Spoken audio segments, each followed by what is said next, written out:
Bab 757. Kucing yang meludah. Melihat pemandangan ini, Tetua Agung tertegun. Wajah kejam itu berkedut tak terkendali. Itu lebih buruk daripada makan kotoran. Bagaimana dia bisa percaya bahwa Louis Lu mengalahkan Tuan Yu dalam penampilan ini hanya dengan satu pukulan? Mengingat sebelumnya, dia sebenarnya ingin Freddy Ye menyiksa Louis Lu.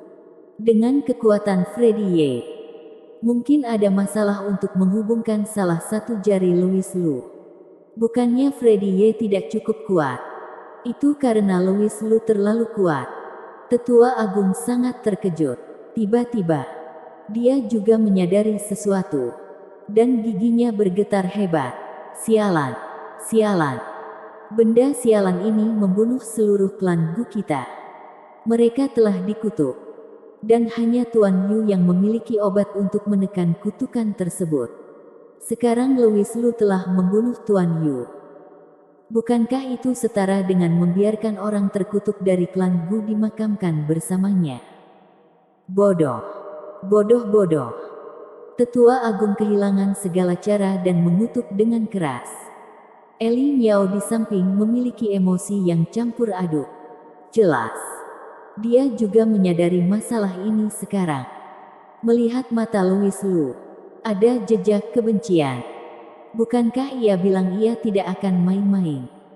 Bagaimana dengan jaminannya? Pembohong. Pada saat yang sama, Sena Miao juga berkata pada dirinya sendiri dengan ekspresi sedih. Kamu pikir kamu membantu kami. Tetapi kenyataannya, kamu membuat klan Gu kami jatuh ke tempat kehancuran abadi.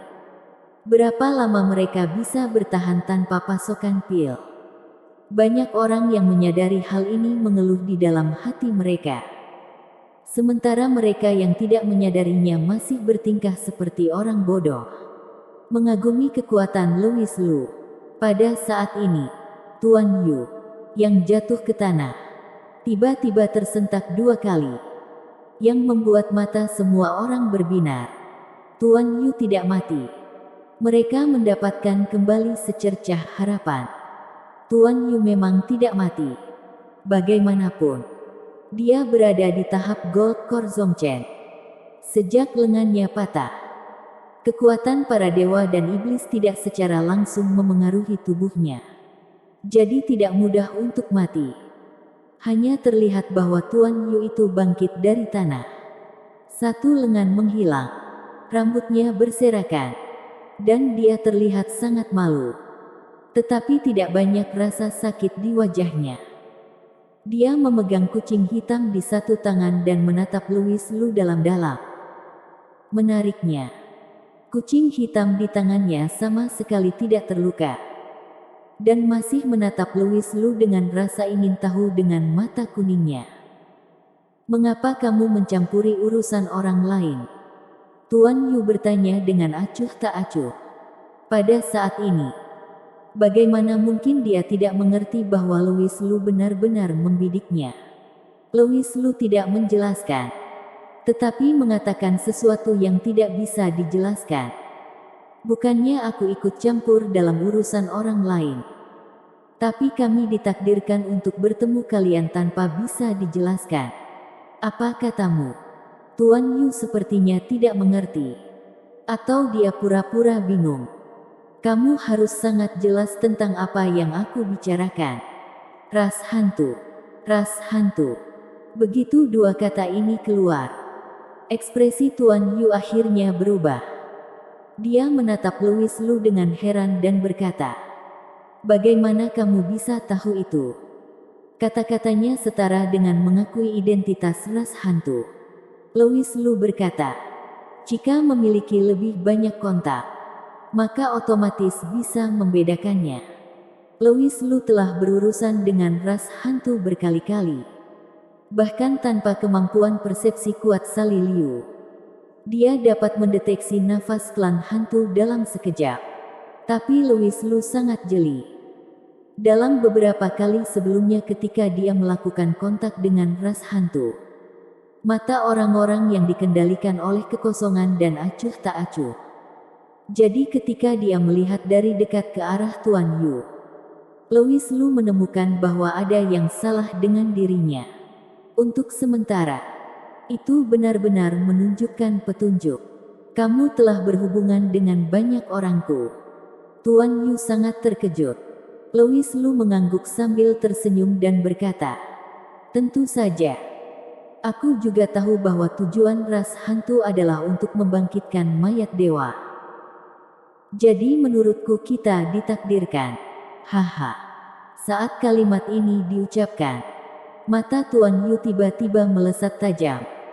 Dan dia berkata dengan marah, pengkhianat mana yang berani membocorkan rahasia ras kita?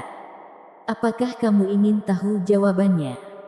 Aku akan memberitahumu nanti, kata Louis Lu dengan ekspresi main-main. Nanti, Tuan Yu tertegun sejenak, lalu berkata dengan suara yang dalam, kamu tahu rahasia rasku. Kamu harus mati. Dan karena kamu, semua orang yang hadir hari ini harus mati. Percakapan antara mereka berdua. Ia tidak tahu apakah orang-orang di luar ladang pembunuhan dapat mendengarnya atau memahaminya. Singkatnya, jika Louis Lu berbicara di depan umum, semua orang harus dibungkam. Orang-orang dari klan Gu tidak mendengar rahasianya dengan jelas, karena suara Louis Lu tidak terlalu keras.